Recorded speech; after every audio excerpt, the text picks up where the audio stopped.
trade is the key to prosperity. Free trade will bring on a Great Depression. The North American Union is the merger of the United States, Mexico, and Canada into one super country. I don't see the likelihood of establishing a North American Union in our lifetimes. The road to North American Union is not a new development. Canadians are saying no to the North American Union and yes to Canada's sovereignty. The discussion here, and certainly I've been part of it and an advocate of it in a way, is that Canada, the U.S. should seek to have a deeper type of integration with more predictable rules. Our economies now are very integrated. Our societies are growing increasingly integrated. What's needed now is a North American idea for all three. What kind of stuff was discussed at this meeting regarding the future of North America? I don't remember exactly. There are clear economic benefits from having a common currency. And he said himself there will be our North American Union, a one North American currency called the Miro. I am a staunch Canadian nationalist because of globalism. It's essentially the centralization of power into fewer hands. Canadians, Americans, and Mexicans will lose their sovereignty. Maybe national sovereignty is not such a good thing. I don't buy into the conspiracy theories around meetings. Do not be embarrassed. Do not be shy. Who cares if they call you conspiracy theorists? This is the truth. You get political change of fundamental nature of this sort only if you have a real big earth-shaking event. It's not going to stop with the North American Union. It's going to be one further step along the road to one world government. One world government? Yeah.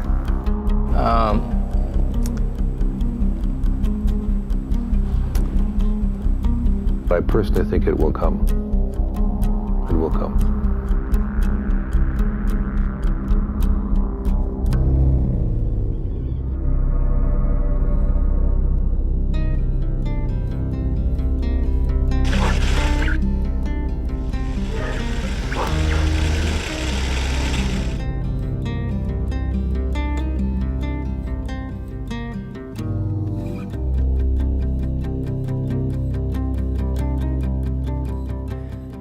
In your time serving as the Canadian ambassador to the United States and subsequently helping forge the free trade agreement between Canada and the U.S., did you ever discuss the possibility of creating a North American Union that would be much like the existing European Union? No, that was never discussed, no. I think this was seen when it was launched by the Mulroney government in 1985. It was seen as a trade agreement. We didn't even talk of it at that time. The government did not want to talk of it at that time as a free trade agreement. It was seen as a comprehensive trade agreement with the United States, not with Mexico or any other partner. It was bilateral in concept. As time went on, we began to talk about it on both sides of the border as a free trade agreement. But there was never a notion, to my knowledge, anywhere in the system up on top or in the bowels that thought of this as a North American Union. After the free trade agreement was signed in 1989 and came into force, the United States and Mexico decided they wanted to have a similar agreement. And they proposed negotiations on a bilateral basis between the two countries to have another FTA of their own. Canada was concerned about that because we felt, among other things, that it could be a painful experience if Mexico, for example, were able to get a better deal than we did, or get concessions that we didn't, in order to protect our interests. And they were actually going to model their agreement on the Canada-US agreement. It was going to be a Canada-US agreement, whatever add-ons they could put, or adjustments. So we said, well, we want to be part of the negotiation. So then NAFTA came into existence, and you had there for the first time the notion of trilateralism, or a North American continent. One has to look at what has been the effects of these agreements. And they've been very good for some powerful sectors and not at all good for poorer people, for working people, for those that are not benefiting from corporate profits. So here in Canada, for example, since we signed the bilateral free trade agreement with the United States, 2/3 of Canadian families have experienced a decline in their real incomes.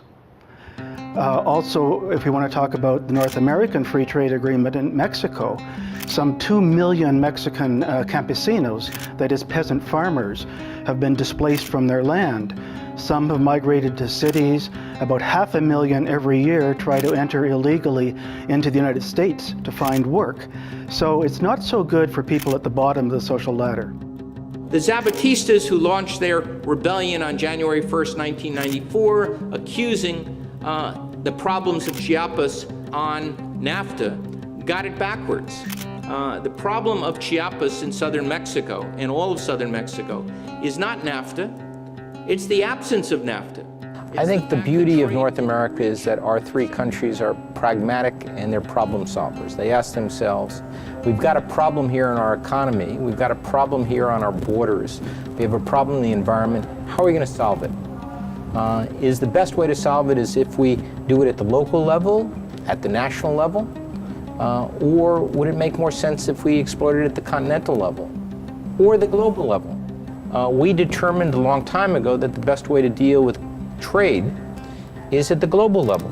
The General Agreements on Tariff and Trade in 1947 decided on a course that would systematically, over time, dismantle trade barriers. And they have. They brought them down very far. Not far enough, but they brought them down very far. That was done at the global level. I'd be in favor of continuing down that path of negotiating between sovereign governments to solve different problems, to create an institution, create a broader sense of identity or of North Americanness as part of an instrument to help us avoid our parochialism and solve shared problems. NAFTA was essentially a business contract aimed at dismantling trade and investment barriers and assuring all three countries that their sovereignty would not be affected by this and that they would remain independent. Now, one of the major concerns that Canada and Mexico had about NAFTA was that it might open their capital to being taken over by U.S. multinational corporations.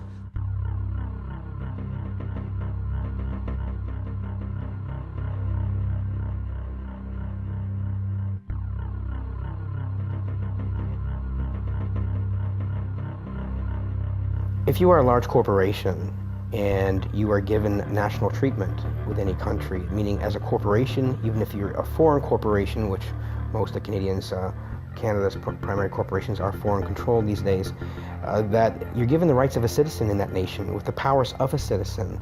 And corporate rule is pretty much free trade. But where it sits right now is that as the corporations have gained the status of citizens, they can challenge our laws.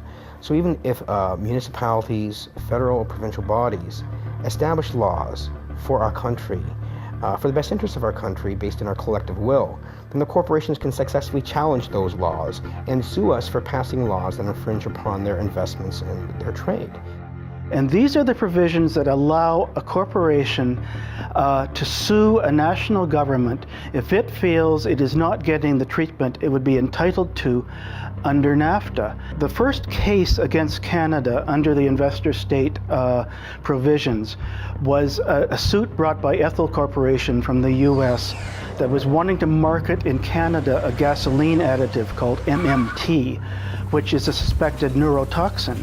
It was stated by our government that we're going to ban additives to fuel that involve methylmanganese because it's harmful to individuals neurologically and otherwise. It's been linked to attention deficit disorder and other problems. But when we passed those laws, the Ethel Group sued our country, said, how dare you pass laws that restrict our trade, and even we're doing it for the benefit of our own country.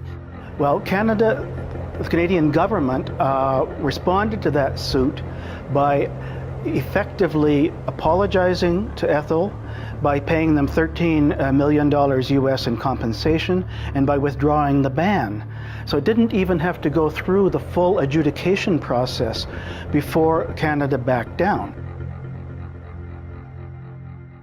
Our country is being defined and shaped by regulatory bodies by corporations who have no accountability whatsoever to the Canadian people. I don't see that this harmonization, unionization is good for the Canadian people, period. Never was, never will be. Needs to stop. Now, there have been 50 suits approximately under the investor state provisions so far. I say approximately because some of them are still secret. We don't know. There have been 19 against Canada, 17 against Mexico, and 14 against the United States. And of these, Canada has settled out of court or lost 4 cases, Mexico has lost 3 cases, and the United States has not lost any, because adjudicators are very reluctant to use this against U.S. When Brian Mulroney proposed the free trade agreement, it was a Canadian initiative. It wasn't that popular with public opinion, but it was a major initiative which we initiated, which the U.S. President Ronald Reagan got fully behind. The free trade agreement was, perhaps one of the most dramatic of any period in our history. But there, the public attitudes changed. The public went from negative to positive, and even to this day, depends the questions you ask, but on the whole, attitudes are fairly positive towards free trade. Free trade is not good for any nation that's involved in free trade. No nation benefits from free trade. How would you feel about a North American Union, kind of like a European Union between Canada, the U.S., and Mexico? I think that would probably not work. That would not work. Nah, man. That wouldn't be a good idea. I think maybe Canada and the U.S. would be okay together. I don't think Mexico. They shouldn't do that, because at that point, Canada is no longer going to be Canada. Canada has a hard enough time keeping its identity. I'm a Canadian, so I want to stick with my country. I just can't see that being favorable for Canadians in any way, shape, or form. We're still under British control partially, so we can't really. So that wouldn't happen. Like, I wouldn't like it anyways. I thought they've been trying to do that for years. Okay, you think it's a good idea? Go ahead. Absolutely. The World Trade Organization is the only international organization dealing with the global rules of trade between nations. Its main function is to ensure that trade flows as smoothly, predictably, and freely as possible. The result is a more prosperous, peaceful, and accountable economic world. What's the WTO all about? It's all about greed. It's all about, look at these kids up here. They got a sign up that says, don't trade our future.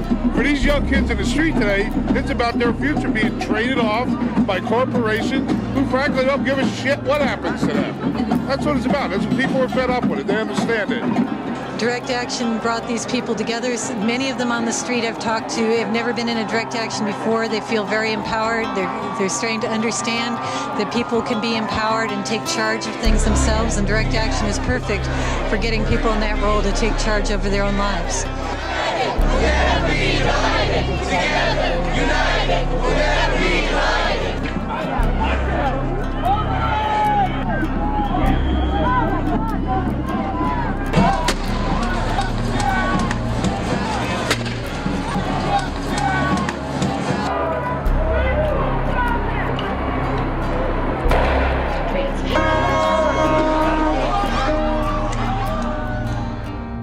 I go back to the 1988 election, which was fought on the issue of free trade. And the opponents of free trade actually won the majority of the vote. The Mulroney government was elected with a minority of votes. At that time, we had a high level of participation from all sectors of society.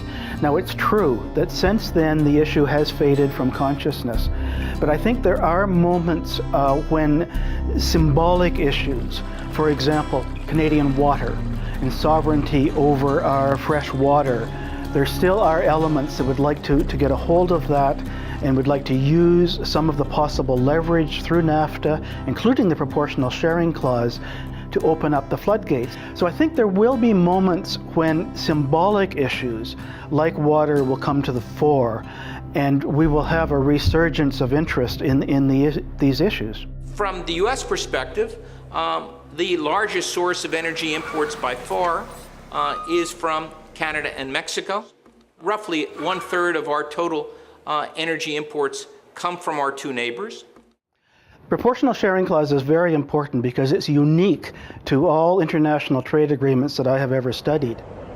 it effectively makes Canada an energy colony.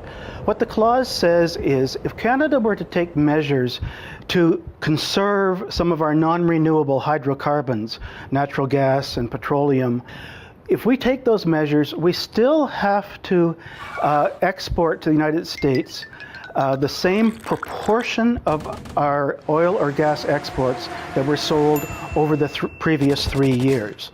What if Canada wanted to preserve 10% of our petroleum production for future generations and for conservation purposes? Well, when you work through the numbers and you find that we're obliged to sell the U.S. 2/3 of the petroleum we produce, the effect of applying the proportional sharing clause could actually mean there would be shortages to meet the needs of Canada. Canada is a great multicultural, multilateral country. We need Canada's leadership and ingenuity to develop new commissions or organizations whose purpose is to graft a North American vision onto the landscape and push forward for North American policies and institutions as well. So I hope that Canada sees within itself the capacity to have a big effect and to take the lead. And if it took the lead and worked closely with Mexico, my guess is the United States would be very agreeable to that. They don't really need the money. As you can see, housing is natural materials. The fruits, all of this they have farming, they have hunting, they have everything they need to live and more. But then they get the progress arriving to these towns, power lines, running water, and these are services that you need to pay for. You cannot pay with a bag of corn, you need to pay with cash. So they start needing the money, getting in the capitalism system, and that's when poverty arrives to these towns. You know, they need the money. Okay, I have some money, I buy a radio and a TV, I see what's on TV, it's pure marketing. Things that they didn't need for over 2,000 years, in a decade they start needing. Pues bueno, el Tratado de Libre Comercio, como tú sabes, no todos estamos realmente informados como se debe. O sea, en lo único que nos afecta es en la desinformación. ¿Me explico? No todos tenemos también la capacidad de admitir el libre comercio. Y nada nos ha beneficiado el libre comercio. De verdad, estamos igual o peor ahorita con esta crisis que tenemos. Realmente es difícil la situación. Creo que siento que el producto mexicano va y con un precio bajo y regresa con un precio más caro y se afecta porque pues lo que puede ser México consumir y nosotros consumir nuestro producto tenemos que mandarlo para allá. Nunca hemos visto nada que nos ayude, que nos apoye, nada. Es nada más para los que tienen dinero, el pobre nunca. How has the experience in Mexico been in terms of NAFTA since it started 15 years ago? Ha sido una situación positiva, ha mejorado realmente el comercio entre los tres países. Sin embargo, lo que sí te puedo decir que hubo ciertos acuerdos dentro del mismo, nosotros le llamamos TLC o Telecán, que no se cumplieron como es la situación del transporte, que es por eso que ahorita volvieron a gravar, o sea, hay que pagar impuestos por algunos productos norteamericanos. No estamos informados al 100% de qué se trata el libre comercio. O sea, si a nosotros nos informaran como comerciantes qué vínculo nosotros tendríamos con el Tratado de Libre Comercio, sabríamos realmente de qué se trata o qué lo compone al 100%. Pero como no tenemos ese tipo de información, es muy difícil que todo, en concreto, expresemos en qué nos beneficia y en qué no. Given the similarities of our two economies, of our two cultures and our countries, it seemed to me doable to pursue what I've always referred to as a kind of common economic space, a single economic space, where the border becomes irrelevant. I think Mexico could become part of it, as indeed NAFTA was modeled after the Canada-US agreement. And as the Europeans, as you will know from the whole history of the European community, remarkable achievements they've had, it's all been incremental over the years at different speeds. They've been doing it incrementally for years. The European Union was initially started with an agreement in the 1950s to regulate the production of steel among all the European countries. And the argument then was that you would hate to have a country like Germany corner the market on steel and develop an empire that would attack the rest of Europe again. So they had a reason based on recent history at the time, which said we need to have an agreement that regulates production of steel across Europe, and from there they built on it with subsequent agreements. The road to North American Union is not a new development. Probably it kicked into high gear in about 1965 with the creation of the Council on the Americas, and David Rockefeller was the founder of that. And there was a meeting down in Central America between, it would have been then Prime Minister Lester B. Pearson and Lyndon Johnson, and they discussed all of these things that we're seeing now. They discussed the creation of one North American market, one North American currency.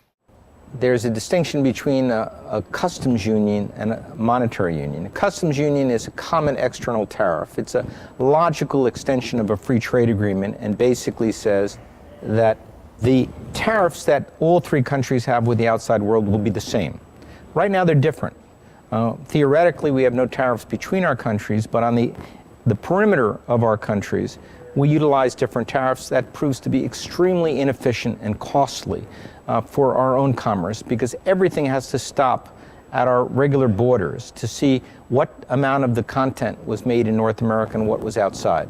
So it's a self-defeating proposition. It would be far better if we could come up with a way to eliminate what's called rules of origin, have a common external tariff, which is called a customs union. Completely different from that is a monetary union with a single currency.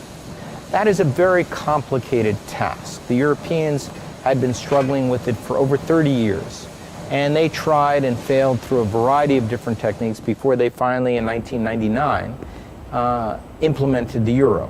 In 1999, when the euro was created, because of my background, I thought that the same arguments that made the euro such an attractive innovation that the people actually went with it, purely on economic terms, also would apply to North America. And I had this idea of writing a paper in which I outlined what would be the benefits to Mexico, Canada, and the United States for creating the equivalent of the euro. And I had the idea, the inspiration to call it the Amero. I think one thing people who are dollar-based need to focus on is the Amero. That's the one thing that nobody's talking about that I think is going to have a big impact on everybody's life in Canada, the U.S., and Mexico. If you Google it, you'll find out all about it. Well, you could tell us a little bit more right now. You always hear it on CNBC, don't you? The Amero is the proposed new currency for the North American community, which is being developed right now between Canada, the U.S., and Mexico to make a borderless community, much like the EU, and the dollar, Canadian dollar, U.S. dollar, and the Mexican peso replaced by the Amero. You really think that will get any leeway?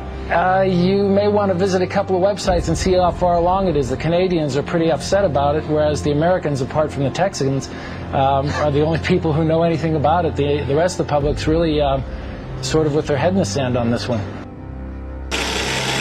There is a group of people out there who believe that there exists a conspiracy to deprive the United States and Mexico, and that's where the center of these conspiracy theorists is.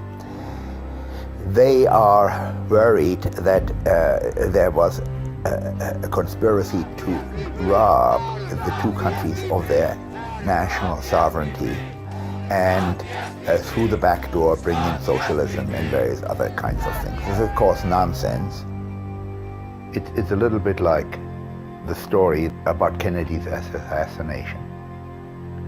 People still don't believe that Oswald did it. There's a whole industry out there. There's a quarter of all Americans or something like this still think that Elvis Presley lives. I would put the stories that these guys are manufacturing essentially into that category. I cannot deal with it. I'm not following it. I hear about it because, as far as I'm concerned, it is just a conspiracy theory. The idea that I am associated with and that I'd like to push is that there are clear economic benefits from having a common currency.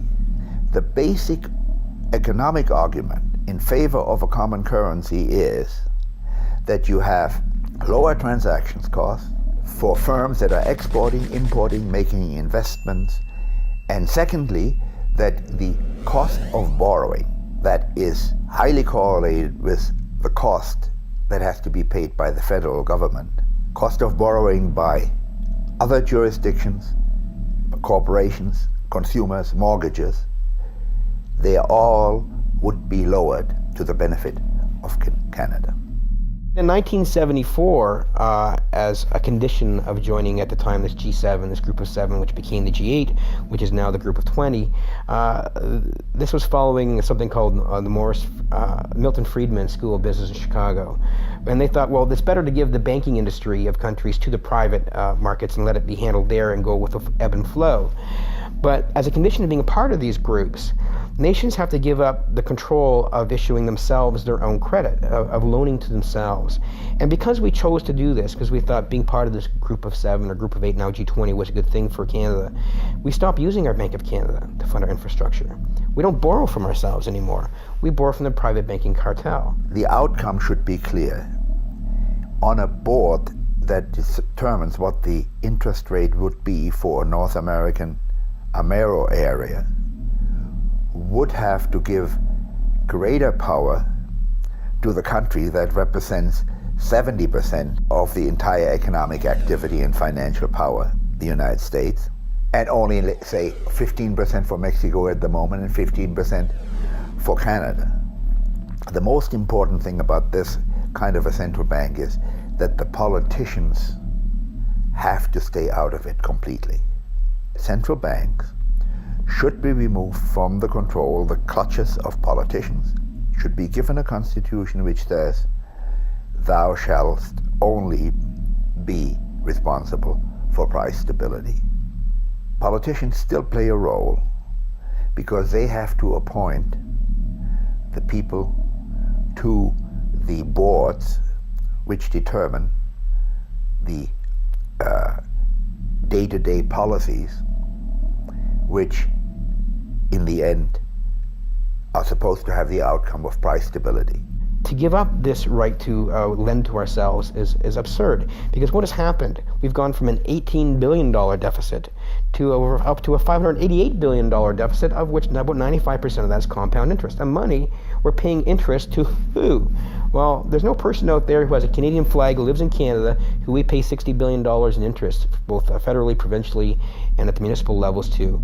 We're paying someone else interest on the money that we can print and produce ourselves and lend it to ourselves to fund our infrastructure, to fund our social programs, to fund our education for our university students who are also being put in a debt trap.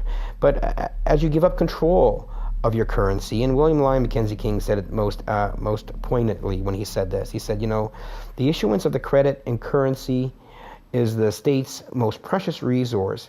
And once you give up that control, it matters not who makes the laws of the land, because usury, once in control, will wreak havoc on any nation.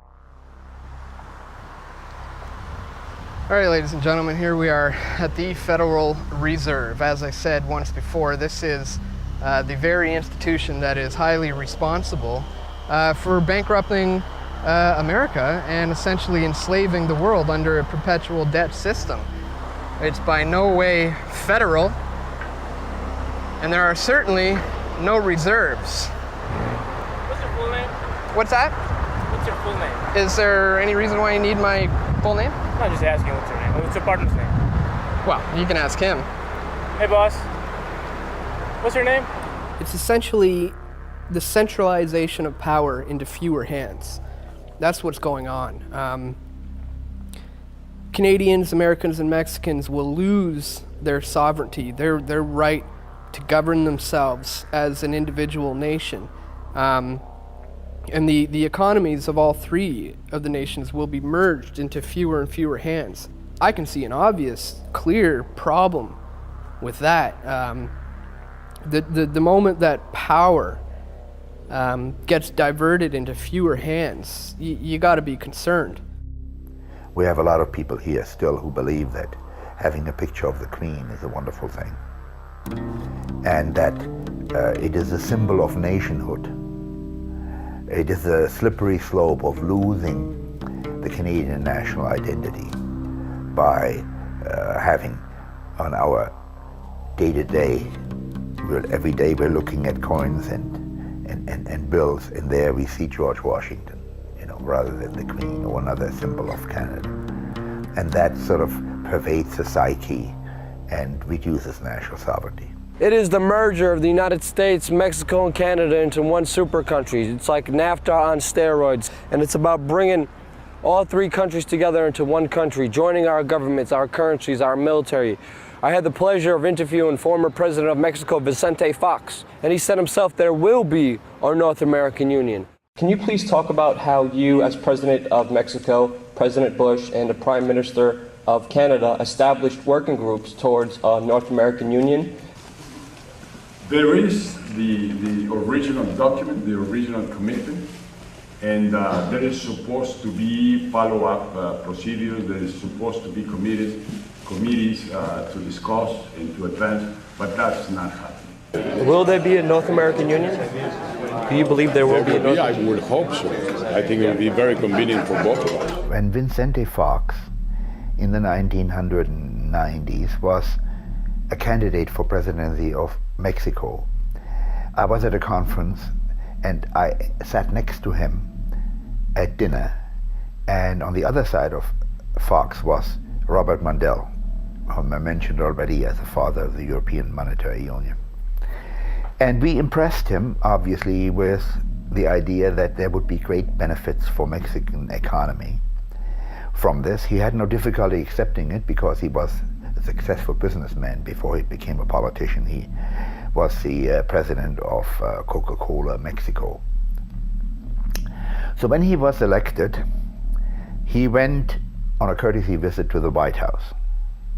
And the press release at that time said that he raised with President Clinton the idea that we should push forward on a North American monetary union. It was said that he did the same thing when he got to Ottawa and talked to Chrétien. We have had opinion surveys which showed that the idea of a common currency with the Americans and Canadians is totally unacceptable to Mexicans for nationalistic reasons. They want to maintain Mexico as a clear, identifiable nation and culture. And for some reason, word has spread amongst them that this is the first step towards absorption by the Americans.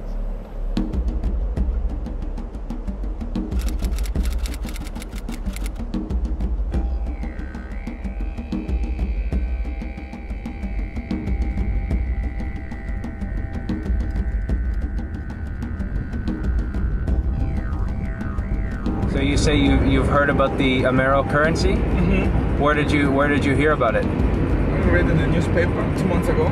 Yes. Yeah. For the Amero, like the Mexican people is why is my peso is, I don't want another currency. Mm-hmm. I am Mexican. I like my peso. Yeah. I don't need new currency. Sí, era una moneda que iban a crear. Sería bien, ¿no? Para apoyar a la economía de México. Pues no, lo que había escuchado últimamente que se iba a tratar de estabilizar la economía y se iba a manejar solamente un solo capital, que es los comentarios que dicen para que esto se estabilice y tenga una estabilidad, pero eso lo escuchaba que iba a ser dentro de 5 o 6, hasta creo que dentro de 10 años más, menos que no sé ahorita si anda funcionando eso. And this whole new world order ideation is a bunch of banking and intellectual elites that basically see the same sort of mentality. Control the economy, control the issuance of currency, you control the nation. And now control the food, you control the people. Let me control the issuance of currency and credit of the nations, and I don't care who you put in power, because they know, control the money, you control the nation. And society, we're not aware of this. But this is all part of this whole globalization scheme that's happening right now. Even to raise those kinds of issuers, to raise the Amero currency issue, is to inflame a lot of the people who are most fearful about integration. So for those reasons, I say leave them aside. We have some preliminary steps before we get to a point where we can seriously entertain that. The trouble with the monetary union is that there's tremendous symbolic attachment to our currencies. Although, if you step back, you would say certainly the Greek drachma, or the French franc, or the German Deutschmark, or the Spanish peso would be far more delicate and important to those countries. Because in some of those countries, they've used the same currency for thousands of years, whereas we haven't even existed for 300 years in North America. So if they were ever able to overcome their fear of losing this distinctive cultural item defining their country like Greece for 3,000 years, certainly it shouldn't be that hard for Canadian or Americans or even the Mexicans to contemplate a different currency. I happen to believe that it would be beneficial to our three countries to begin studying this issue seriously, because it is not a simple step to go from a national currency to a unified currency. It is very hard. And the European experience shows that countries have got to find a way to consult on macroeconomic policy, on budgets and deficits and debts, and establish indicators that would reduce the distortion between economies before you even take the first step toward a common currency. I believe the American people, the Canadians, the Mexicans are practical people. You have to make a convincing case that moving towards a unified currency will be demonstrably better for their standard of living than under the current system right now. We should proceed by letting the academics study this for us. Think about it as much as possible. Help us to understand what the hazards and the benefits are before the people may calculate whether it's in their benefit or not. Well, of course, he'll also give you the line that he never ever talked about a North American union, that he's always advocated a North American community.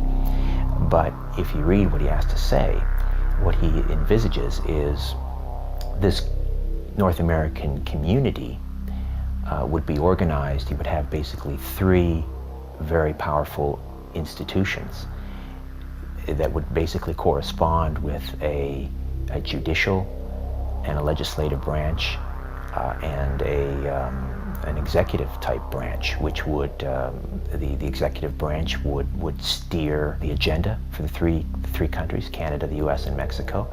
You would have essentially a North American parliament to mirror the three separate independent legislative bodies in the three countries, and then you would have a North American court, which would adjudicate on disputes, etc. Well, that sounds an awful lot like a North American union to me.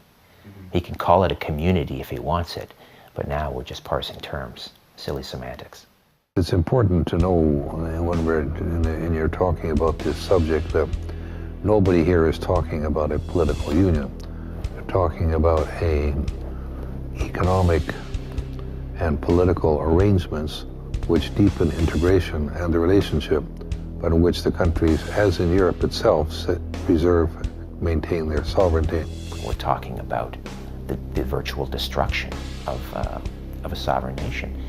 Three sovereign nations, the end of a constitution. Sovereign nations can be an obstacle to the free flow of money and goods and labor. And if they can erase national boundaries, obviously that would maximize their efficiencies and their profits. But at what cost? I mean, only the nation state is best equipped to safeguard our individual inalienable rights. How's your experience been in the European Union? It's rubbish, a lot of rubbish, the EU. The issues that most people face is employment. We have a large immigration population coming over, and so the UK at the moment in the recession are quite worried about losing their jobs, but other than that, it gives you opportunities that you wouldn't normally get, and travel as well is good. I mean, from a business point of view, it makes business more effective. You know, you don't have to worry about exchange rates and things like that, but it just seems so remote and far away. I mean, it's over in Strasbourg in France, and we don't really get to hear much about what goes on there. You know, you vote once every 4 years, and then it doesn't seem to change much. Everything is more complicated and bureaucratic, and you got all these like strange laws that maybe apply in France, for example, that in Scotland they're completely irrelevant, and it just makes life more difficult. It's a process of harmonization, because you have different social systems, different currency, different quality of life, and I think it takes, in this case, maybe 40 years if you have a democratic process. Sovereignty as a concept was born in Europe. It was created in Europe. They created the nation state. The Europeans invented it.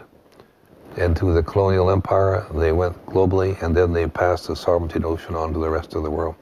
The Europeans have thrown sovereignty out the window.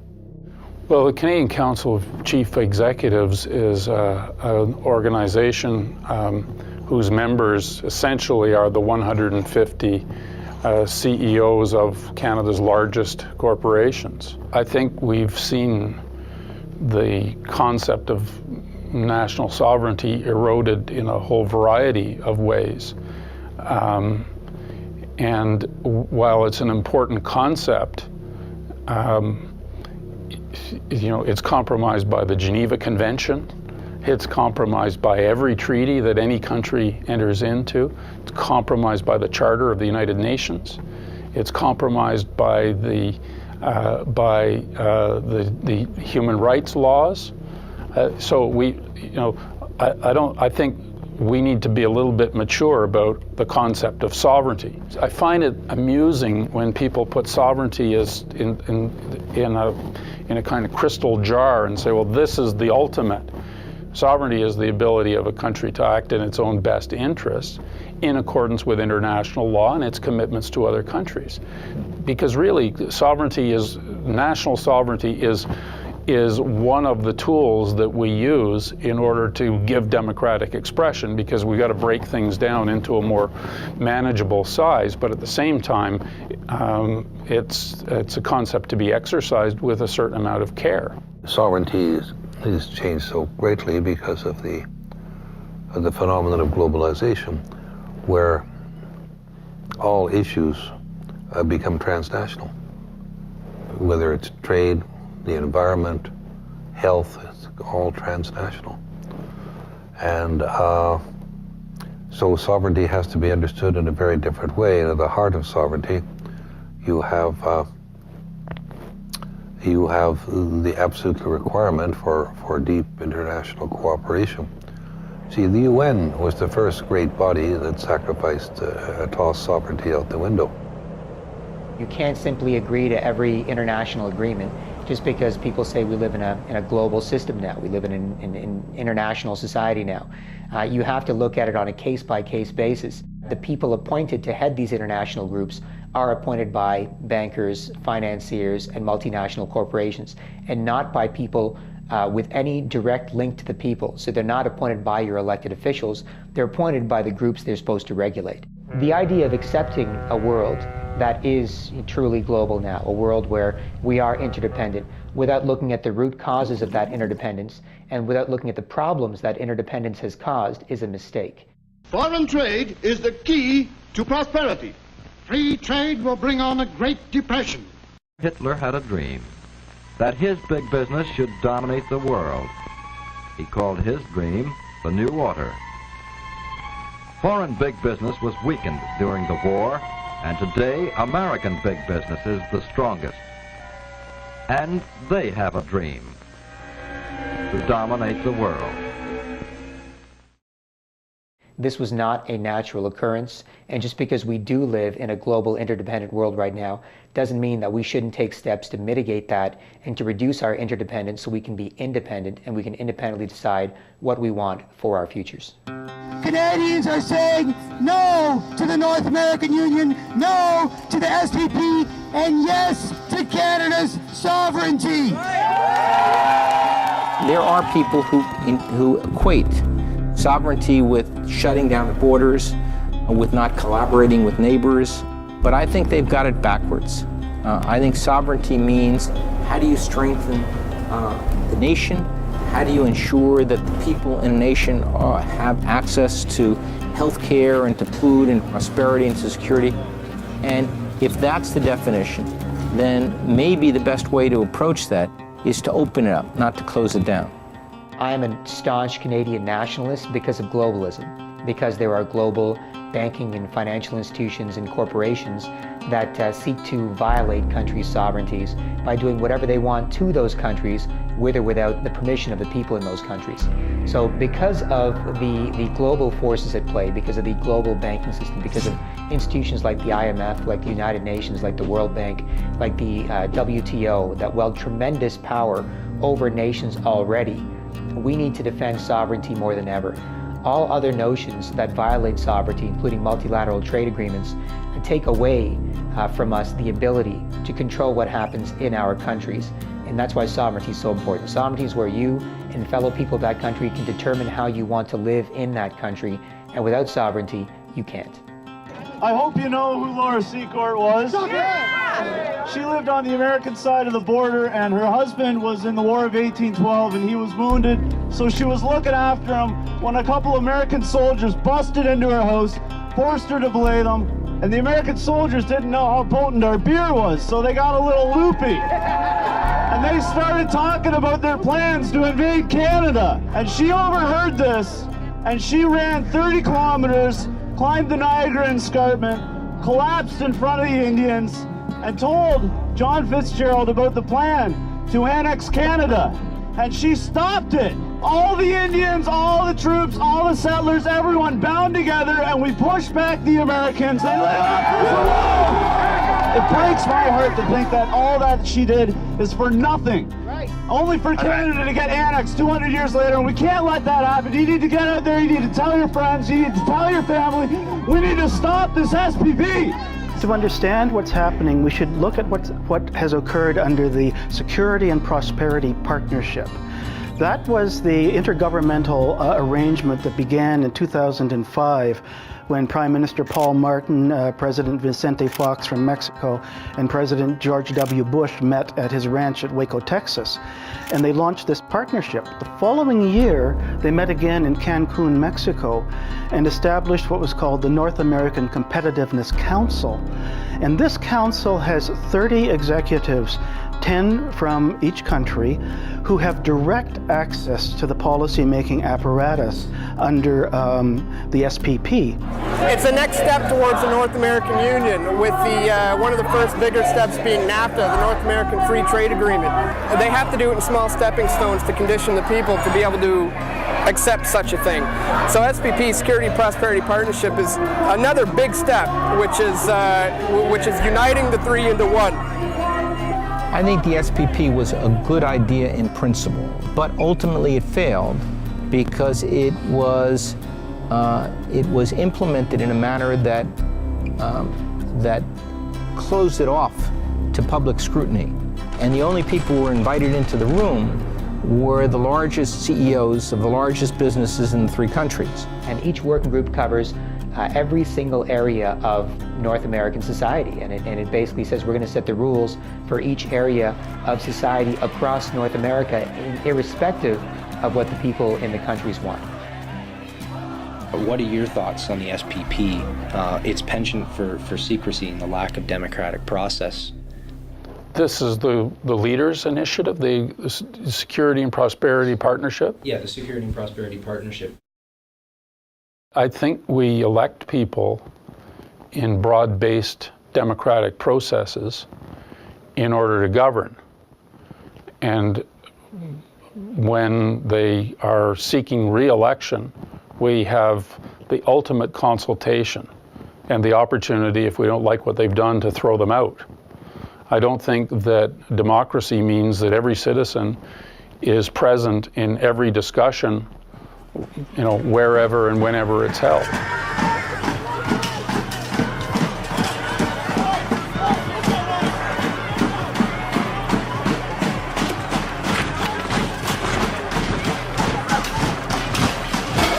This is the destruction of Canada, what's going on right now. Look behind me. This is the end of it. The end of our sovereignty is what's happening.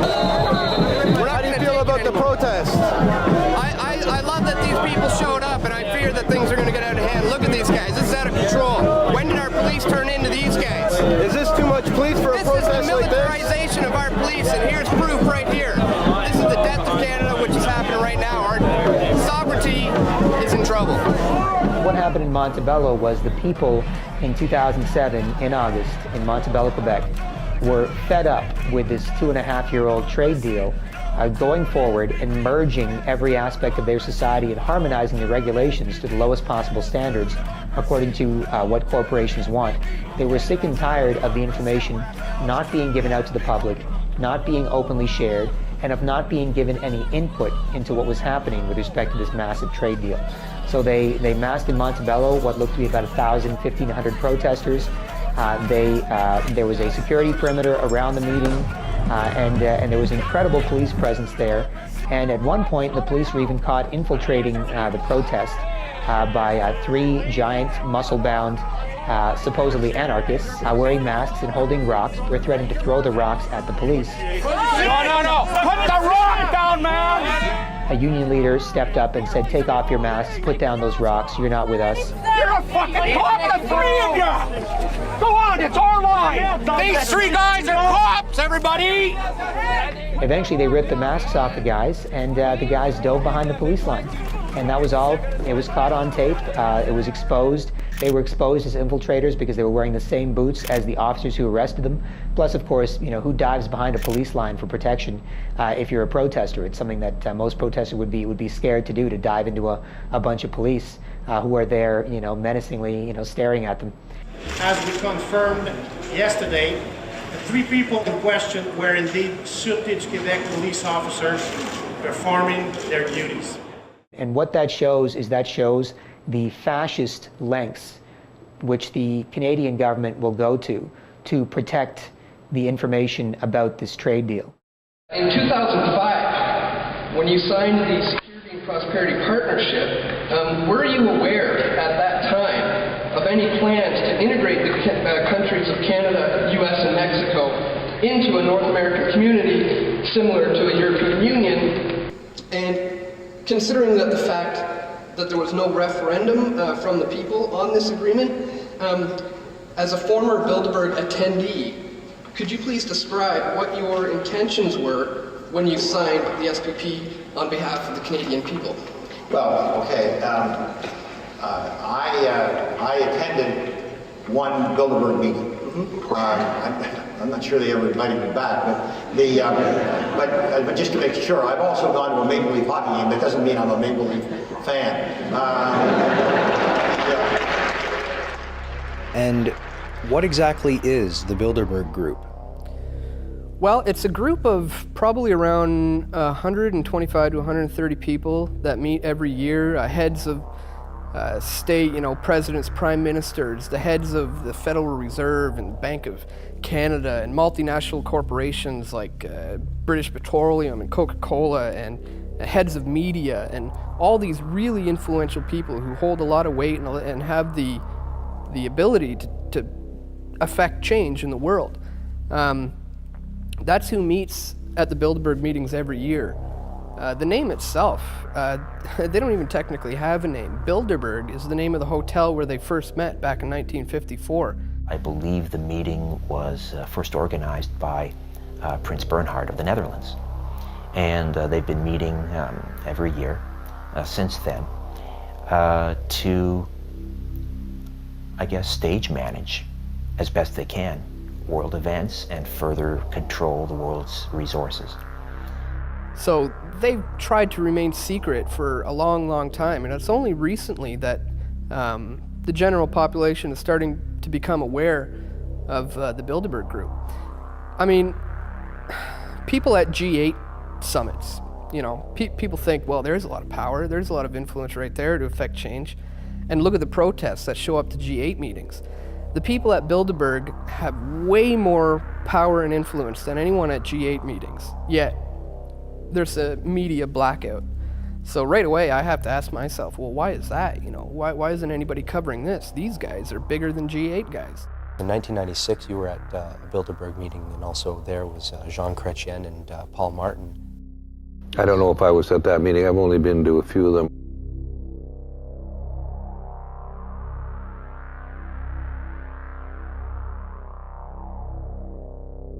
Bilderberg and Tralala are not really think tanks. They simply individuals who get together who are from business, the political world, the media, others, and discuss ideas. And they influence each other through that. I think the overall objectives of the Bilderberg Group have been to unite various areas of the world in order to set up the New World Order, the one world government. They're the ones who are responsible for the formation of the European Union, which really didn't happen that long ago. It was set in place maybe, 8 or 9 years ago.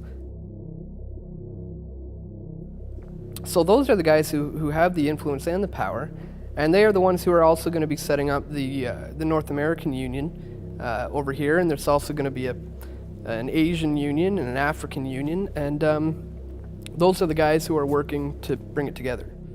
I don't really know what Bilderberg's position on this is, but I do understand your question. The Security and Prosperity Agenda, which was signed by Vicente Fox of Mexico, myself, and President Bush at Baylor in Texas, and you're absolutely right in that part of the question, has nothing to do with an economic union. What it really was that Fox and I both said, Fox because of immigration, me because of Mad Cow and because of softwood lumber, essentially said, look, there are a number of items which are violating the spirit of NAFTA. They're not violating the letter of NAFTA, but they're violating the spirit of NAFTA. And if effectively we're going to be able to build a strong North American economy and compete with some of the Asian powers, we've got to be able to talk outside of NAFTA. And that's what it was all about. And what we said is we've got to be able to get our business communities together. Because I felt very strongly that we were having a terrible time with Congress on softwood lumber. And I really felt that if the Canadian business community was able to deal directly with the American business community and point out some of the stuff, it would give us a bit of a leg up. I can tell you it has nothing to do with any kind of a union. There was a meeting held in Banff between military, political leaders, private business from Mexico, Canada, and the U.S. to discuss issues surrounding North America. But the meeting was closed off to the public, kind of veiled in secrecy. What kind of stuff was discussed at this meeting regarding the future of North America? That was the meeting that Peter Lougheed and George Shultz coordinated? Yeah, it was the one, it was at a hotel in Banff, I believe. Yeah, I think Peter Lougheed coordinated that from the Canadian side. I don't remember exactly. There were general discussions about issues that each country faced, and we had, as I recall, there were some fairly senior people from the U.S. that were present.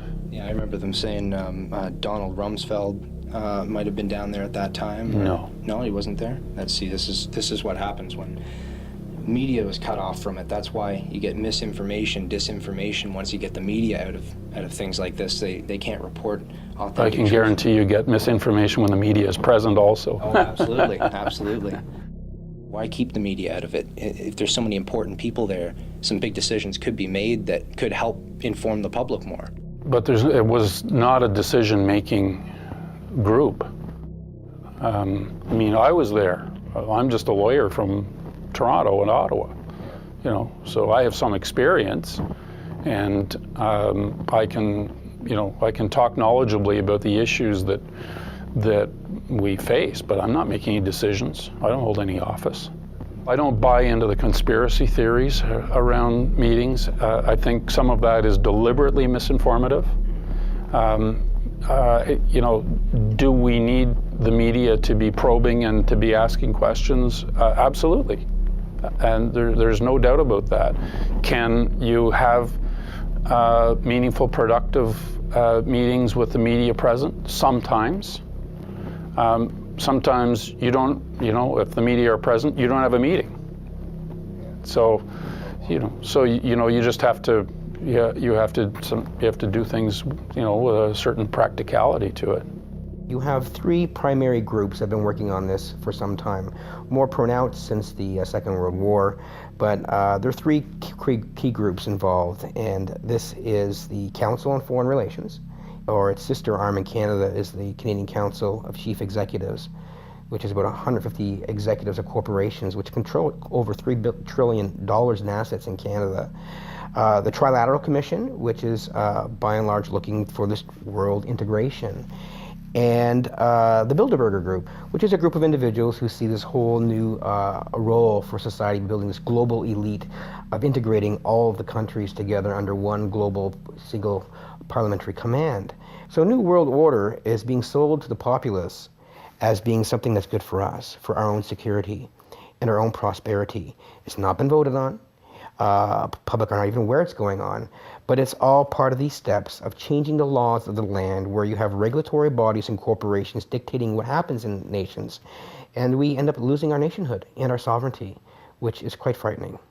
The only prominent non-governmental sort of group that have really paid a good deal of attention to this has been the Council on Foreign Relations, and their task force did come out with an articulate, and Mr. Pastor was involved, a vision, well-argued. John Manley in Canada. It was a very distinguished group of Americans, Mexicans, and Canadians who argued for a North American community.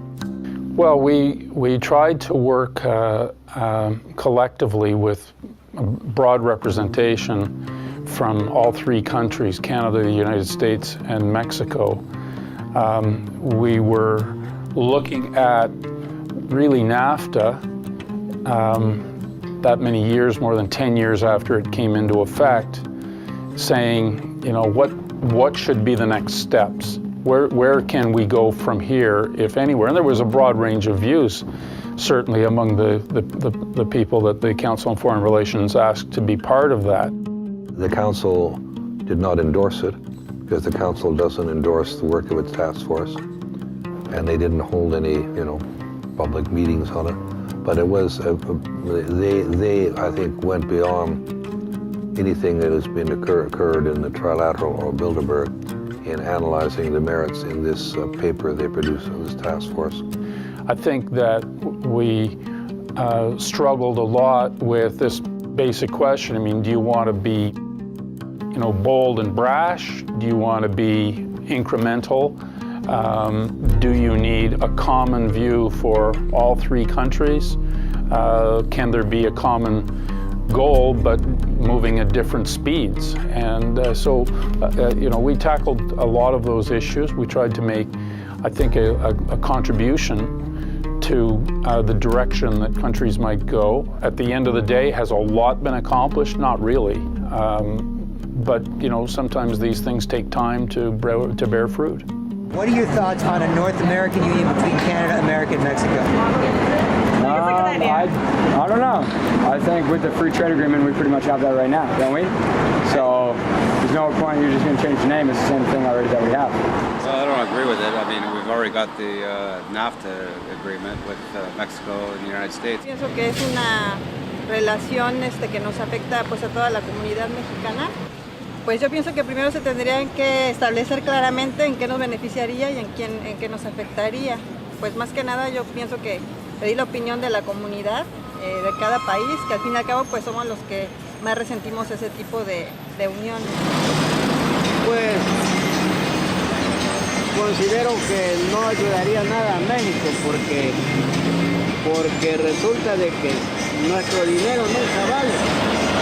I don't think it's really a good thing at all, because what does that mean for Canada and where Canadian citizens stand? I don't see them coordinating any kind of understanding that everyone can be on common ground with. And the corruption too. Who gets what? Who's going to provide the leadership?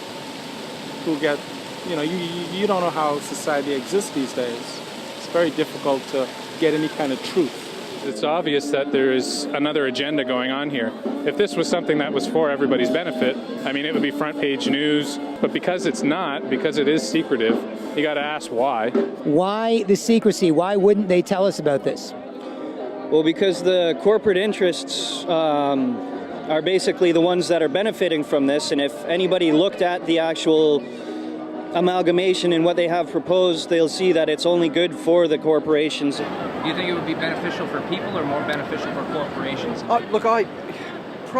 Gee, that's a tough question. I'm hopeful that it'd be more beneficial for people, but my feeling would be that it's probably going to benefit more corporations. Well, I think as an American and all other Americans should agree that it's obviously a plan to destroy national sovereignty. I think that if we're going to adopt laws from other countries, then we should have a say on it. I've heard about that, but I think it's going to be bad. In the event of a financial meltdown or any type of economic disaster, borders contain that disaster to that specific nation. And when you eliminate all borders, how do you contain things? You don't. I'm 16th generation Canadian. And you know what? I love our neighbors to the south. I really do. And I'd like them to remain our neighbors to the south. We have more control of our own destiny when we're not worrying about the other factors, the other people in our union. So if you're worrying about the Mexicans, what they might hold important, we may not. So I think we can get along with them and do business with them, but I think it's better to do it as an individual rather than as separate or as a union together. That's my personal opinion. It's almost inevitable, I would say, that happening. Why do you think it's inevitable? Everybody's becoming more interconnected these days, I think. I'm concerned. Yeah. Concerned. You're concerned about the future? Definitely. Yeah, no, me too. Yeah, me too. The North American Union is an idea essentially put forth by the Council on Foreign Relations. They wrote a document called Building a North American Community, and they're a think tank of about 2,000 or 3,000 of the business and political elite in the United States who have common interests. Those common interests aren't really defined much to the public, but you can go to CFR.org to see the CFR's own website. You can do your own primary source research by going to their website, looking at their publications, and seeing what their members decide would be a good idea to see. Now, they don't have any official political power, though a lot of their members are politicians. So what they do is they are a think tank of the business and political elite who come up with plans that the government adopts without the say of the rest of the public. Up until about 6 years ago, we never saw in major U.S. papers or Canadian papers, never a mention of Bilderberg.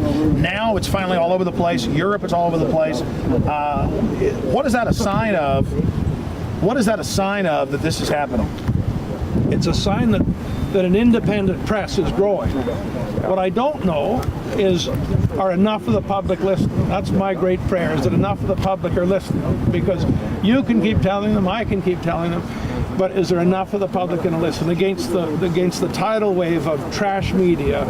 You know, all the cheap thrill stuff, all the commercial stuff.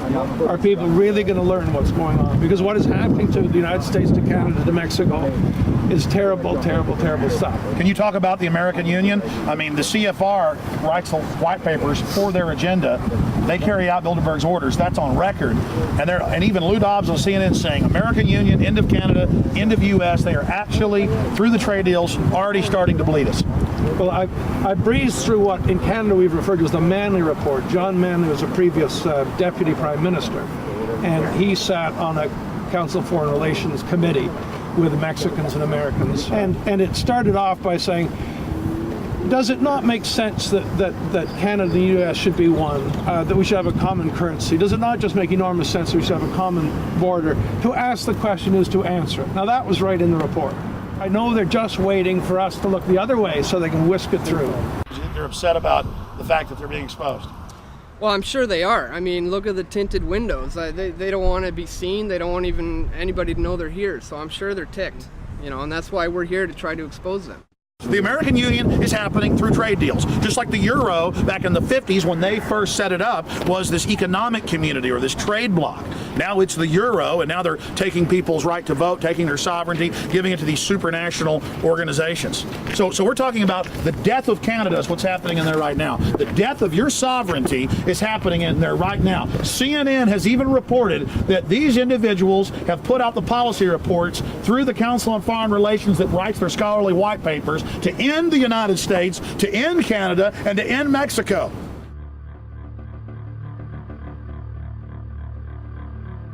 What is biometric identification, and how would this be applied in North America? Well, biometric identification is using the characteristics which are unique to each individual as a means of identifying who they are. And we currently use it between Canada and the United States as part of the Nexus program, where we have iris scan identification. So at airports, if you're a holder of a Nexus card, you can go and put your eye in front of a machine, and it reads your iris and it spits out a card saying who you are. And you can use that with your customs declaration form. So it's just a means of certain identification. There are different ways of doing that, but that's an example of one. That was kind of the thing that people mentioned. They said that, this is one more step towards an Orwellian state of everyone being on a database or something like that. I've got news for them. They are already on a database. Oh, really? They are. Which database? Well, have they got a credit card? Yeah. Well, they're on a database.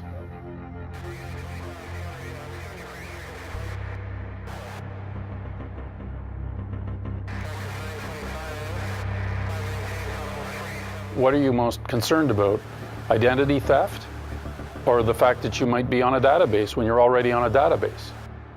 I think, quite frankly, your privacy is more likely to be breached by virtue of the information you supply credit card companies in order to acquire credit than by any linkage of your information to your biometrics.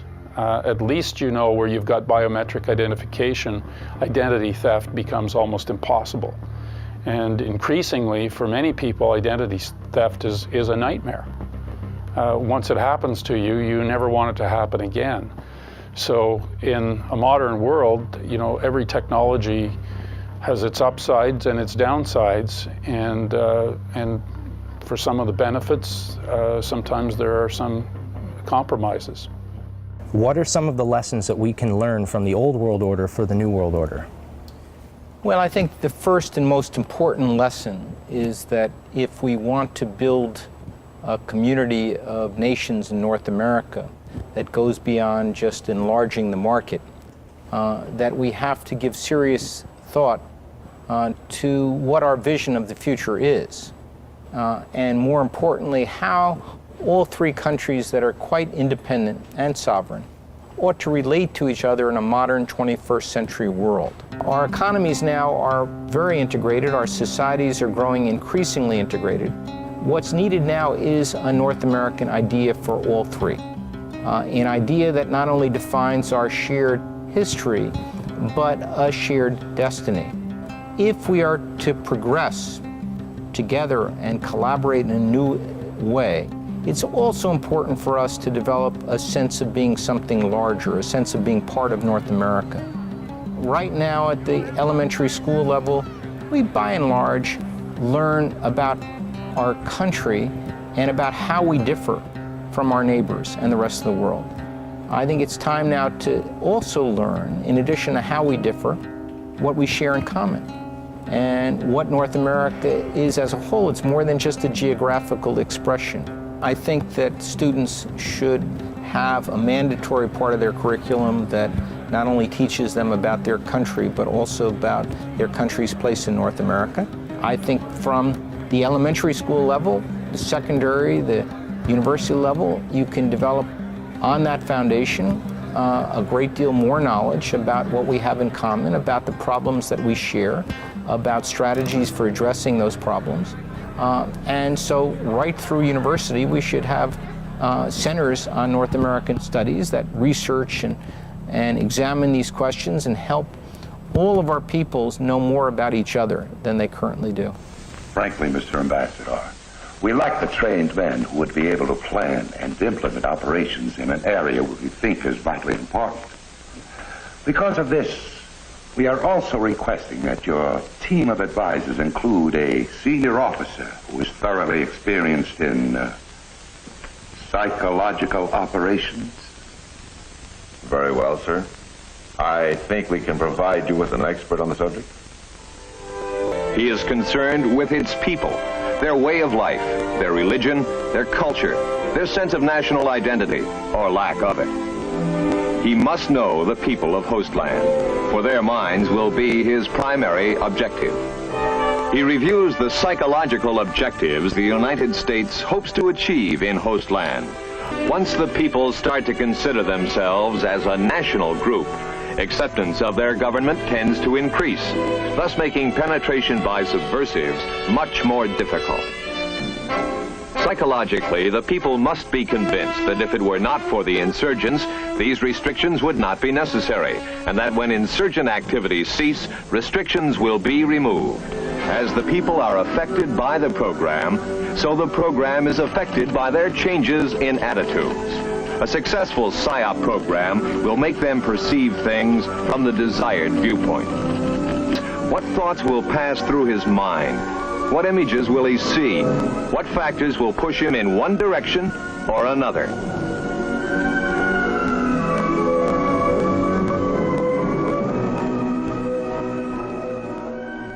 When you run the world, you tend to study how other people have run the world. Just like if you run a successful business, if you want to be a filmmaker, if you want to be an entrepreneur, you might study other business models. The people that currently run the world studied how the people before that ran the world and now want to create a scientific dictatorship. And that means they want permanent and total control over the world forever, so they never have to worry about revolutions again.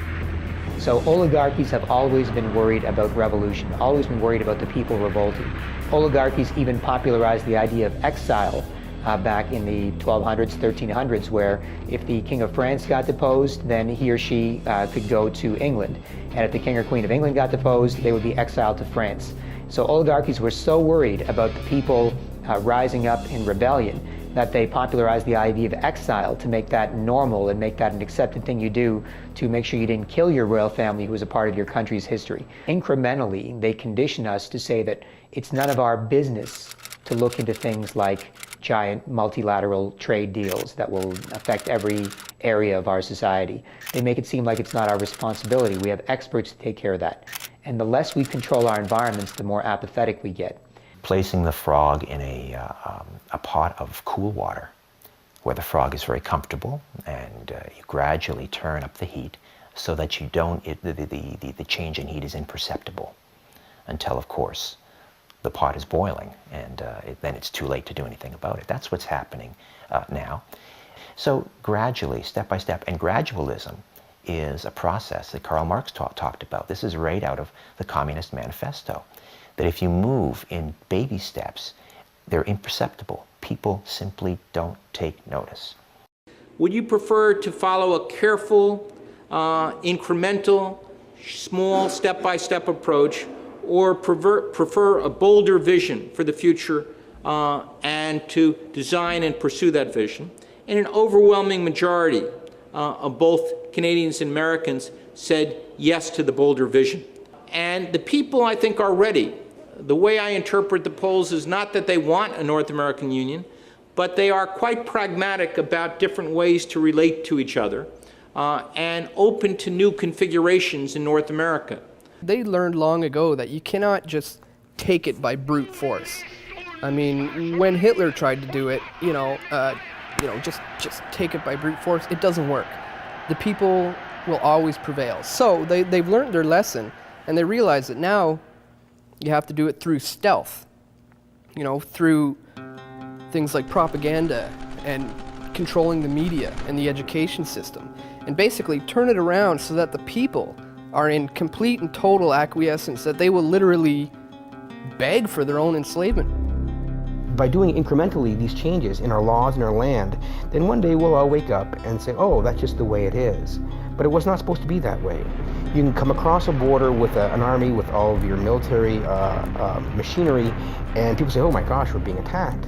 But right now we're being attacked, but incremental changes is a way that people don't see that the arrows and bullets and guns and cannons are blazing at us, and we don't recognize that.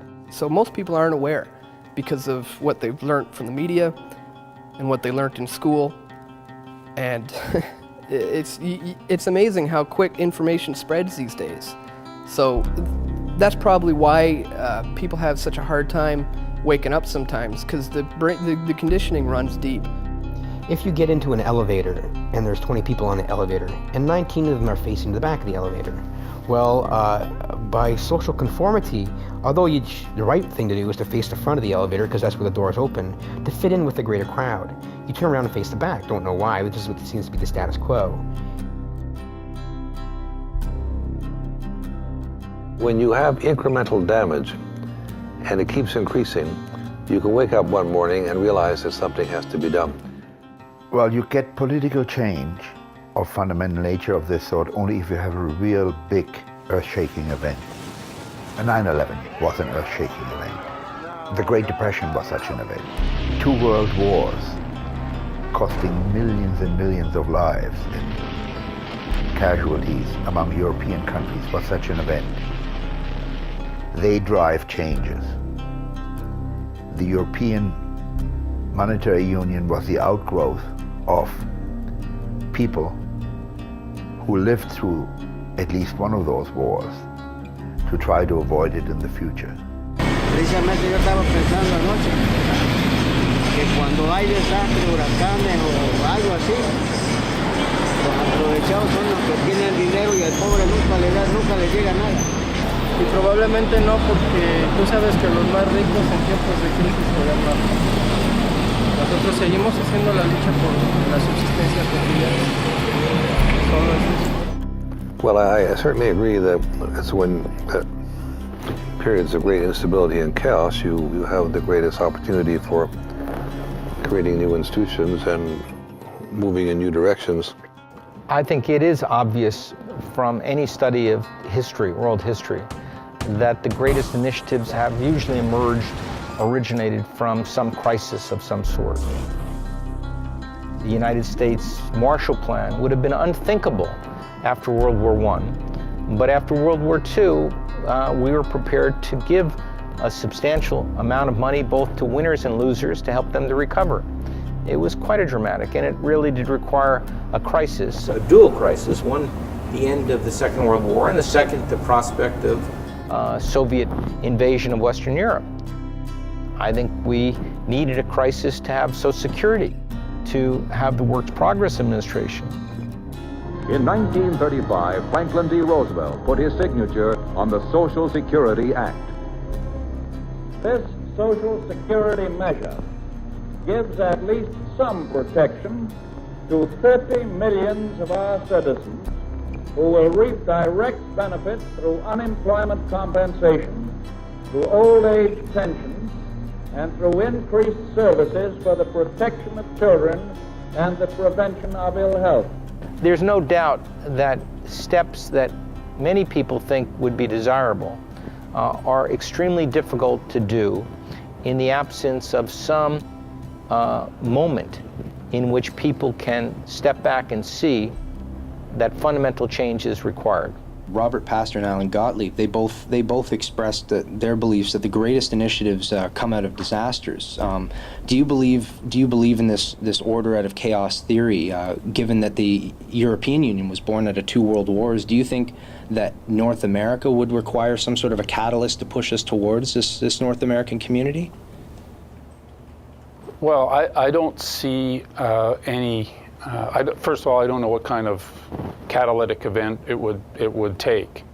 I don't see any interest in building a kind of common superstructure in North America, either political or even economic. I don't see a monetary union. None of that is on the horizon at all, as far as I can see.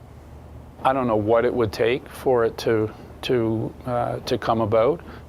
The recent events in the financial world are certainly going to drive more cooperation and collaboration around financial sector regulation.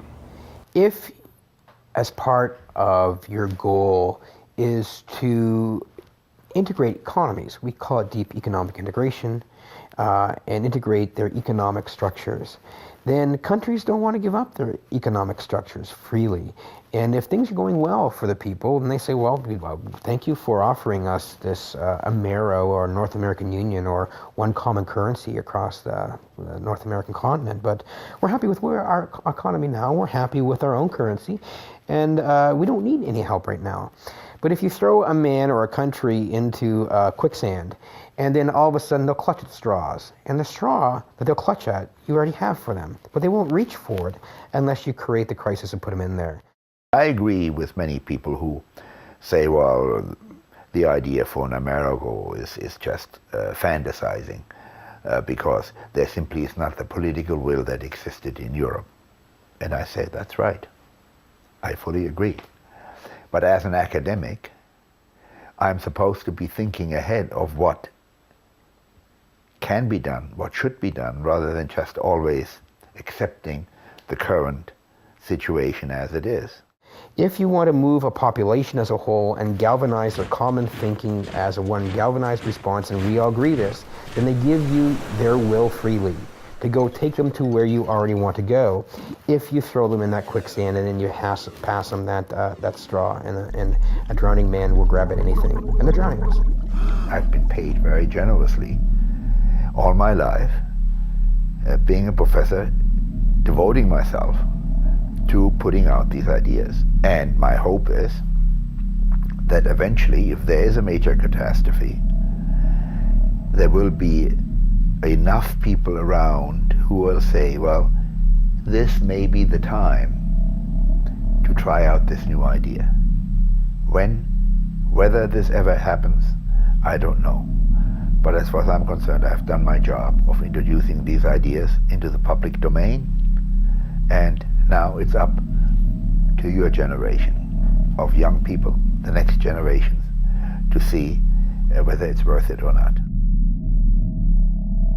It's a process that they've been using for thousands of years. It's basically order out of chaos, and the idea that death breeds life. They believe if you can cause enough pain and wars and suffering, then out of the ashes of that will emerge their solution to this problem that they created, which is their solution would be oneness, one world, everything.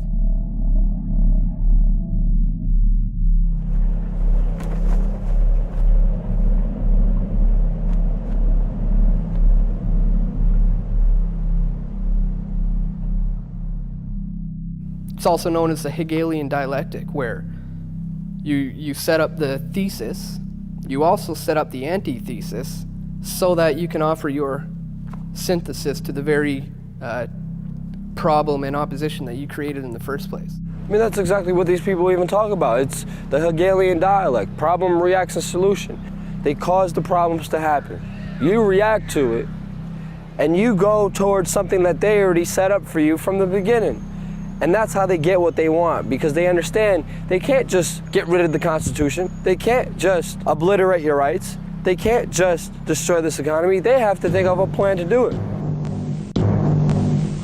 Real freedoms are eaten up a little at a time, while government controls are slipped on, while the real power is collected into a few hands. Where government is not limited, no man is free.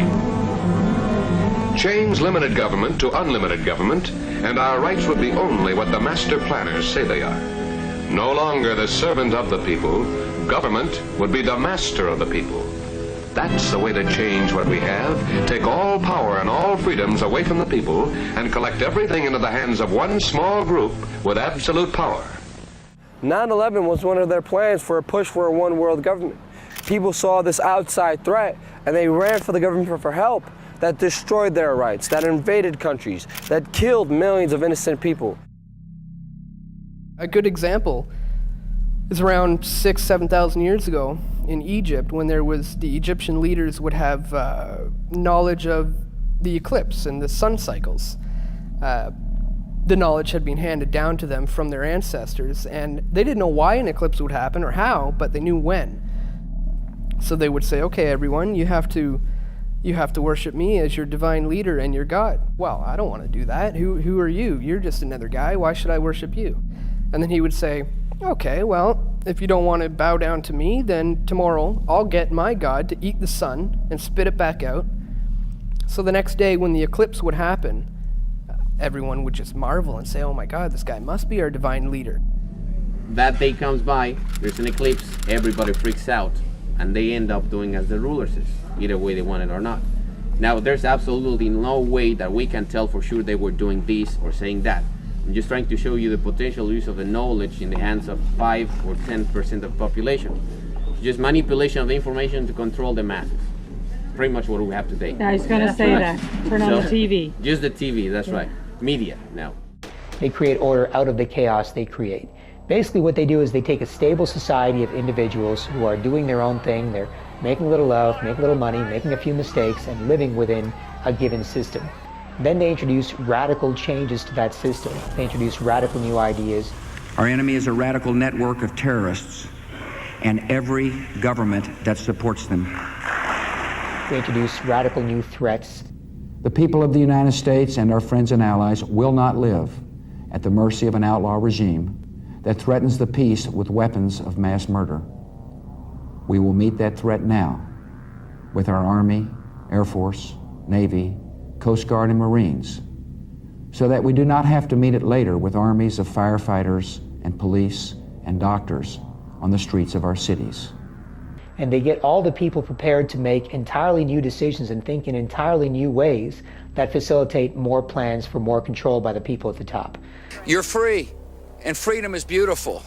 And, it'll take time to restore chaos and order, order out of chaos, but we will. Create a crisis, terrify the people into going for a solution that you suggest, which gives you more control. It may temporarily keep the people safe, but in the long run, the people don't know that you engineered the crisis, so they trust you even more, and they get habitualized to accept the next crisis and the next move towards more control. You've got to look at who benefits from that, because the people that benefit from that may have engineered it in order to bring order out of chaos.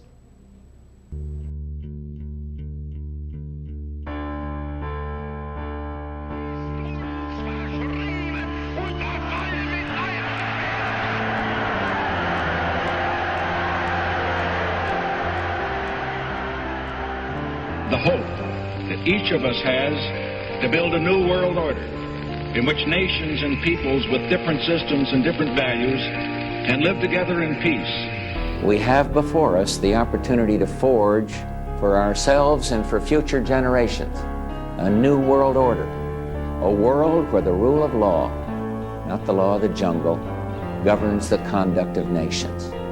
Now we can see a new world coming into view. A world in which there is the very real prospect of a new world order. It is a big idea, a new world order, where diverse nations are drawn together in common cause to achieve the universal aspirations of mankind.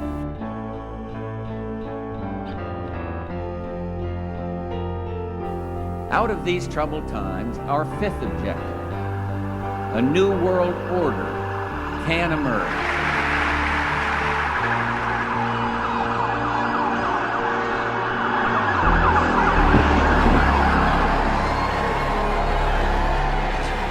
There is a chance for the President of the United States to use this disaster to carry out what his father, a phrase his father used, I think, only once, and hasn't been used since, and that is a new world order. There's a need for a new world order. In the next few years, a solution will emerge, that people will look into that cauldron and decide that they have to learn their limits. But I think that at the end of this administration, with all its turmoil, and at the beginning of the next, we might actually witness the creation of a new order. After 1989, President Bush said, and it's a phrase that I often use myself, that we needed a new world order. It is a new mindset that the world now needs. It is a real, global New Deal that we need, an ecological and an economic New Deal that we need. In the name of France, I call upon all states to join ranks in order to found the new world order of the 21st century. I think a new world order is emerging, and with it the foundations of a new and progressive era of international cooperation. We need a world of shared global rules, founded on shared global values. When we are successful, and we will be, we have a real chance at this new world order, an order in which a credible United Nations can use its peacekeeping role to fulfill the promise and vision of the UN's founders. The New World Order essentially is an agenda. It's a plan to unite the world into one, whether it be one world government, one world cash system, one world religion. It's all about uniting everything into one. They call it the New World Order, and that's what they're trying to create. Essentially, different power blocks from around the world decide to get together and agree to carve it up amongst themselves with a system where they all profit and the whole world is fooled into believing something else. This idea of a globalization or a global totalitarian political scheme where the masses are regulated and controlled by the few is nothing new in society. It goes back millennia. This has been a common theme of those who seek to profit us and to oppress us and to hold us in checks and balances. Pick up letters from Henry Kissinger, where he plans for a one world government, where he talks about an outside threat, whether fake or real, using it as a way to scare the people so they accept and love the New World Order.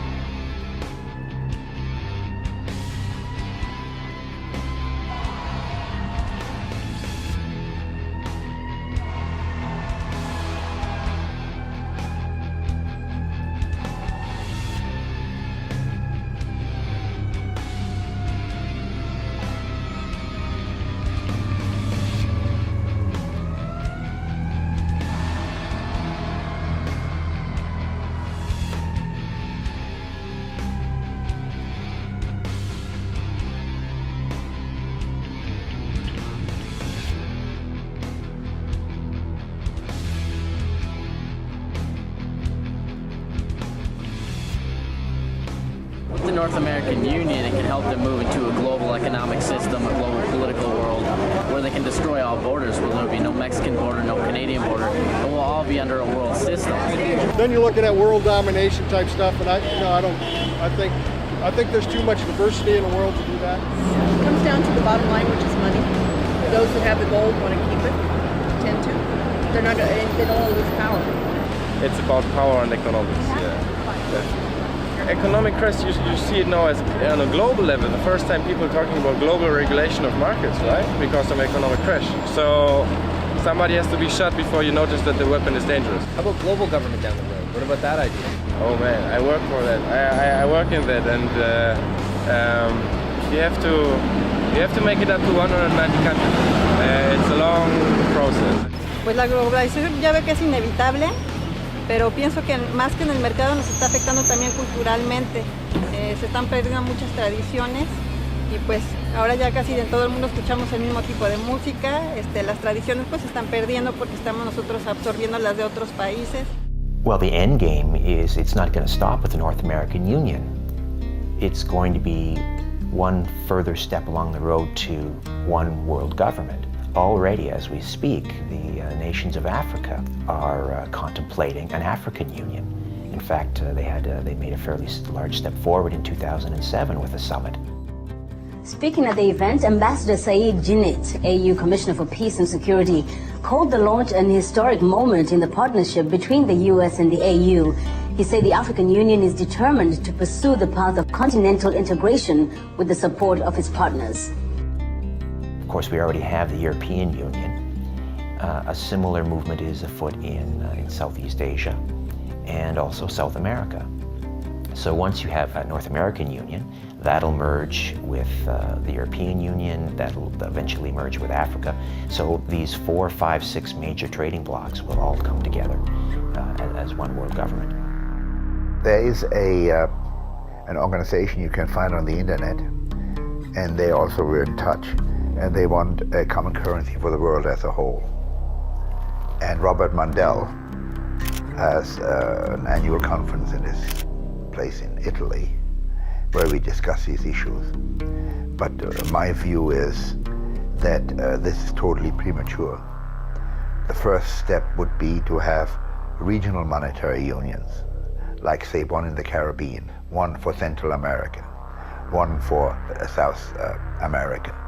And once they have been established and they see all the benefits that come from it and that it is manageable, that the problem of losses of national monetary sovereignty do not appear or seem to be very small, then you can have these regional unions getting together and reaching agreement to stabilize the exchange rates amongst themselves. I believe that there is an opportunity now, with the G20 having been called, for the first time, for us to put together a global steering committee of all of the great powers of the world. If I was asked what is the single most important thing that can be done to get us out of this mess, it is going to be to recognize now that we are one common humanity, divided perhaps into economic entities called countries. The time has come for us to work together. Do you think it's possible somewhere down the road to see a North American Union that might merge into some sort of a global governing body?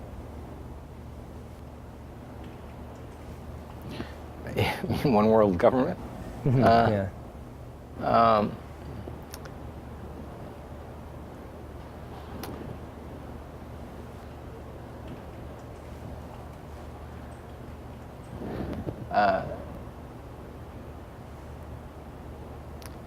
I don't see the likelihood of establishing a North American Union in our lifetimes. I don't think that the people in any of the 3 countries want to dissolve their government in favor of a single government. Moving to, global governance dealing with, political and other things, I don't see it, quite frankly. I think that we are struggling already with our global institutions, such as the United Nations. We're trying to find a way, to deal with situations that arrive from time to time in the world where we've got, where the global community thinks maybe national sovereignty is not such a good thing. If you think that your government in Ottawa or Washington is somewhat distant and unresponsive, imagine how distant and unresponsive it's going to be if our government is now situated, let's say, in The Hague, in the Netherlands, or in Rome, or some other place that might be the seat of a one world government. We're not talking about the American government here. We're talking about an entity that exists above or beyond elected officials. These are unelected oligarchs, and these are people that have no allegiance to a country or flag. So it's a bit of a misnomer to describe them as, the American government. We're not talking about the American government here. We're talking about globalists. People of the world, look at Berlin, where a wall came down, a continent came together, and history proved that there is no challenge too great for a world that stands as one.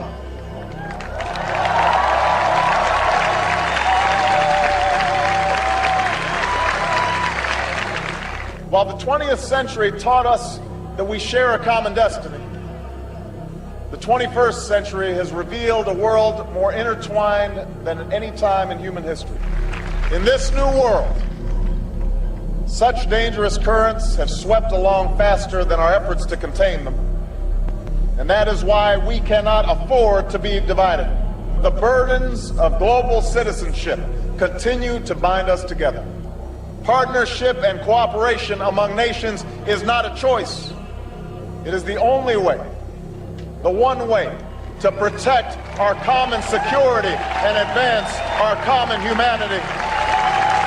I could see in a half century or less or more, China evolving into the status of a superpower, possibly India. Europe will be an area, I would hope, of great prosperity, but it will not be a political superpower. By the very nature of the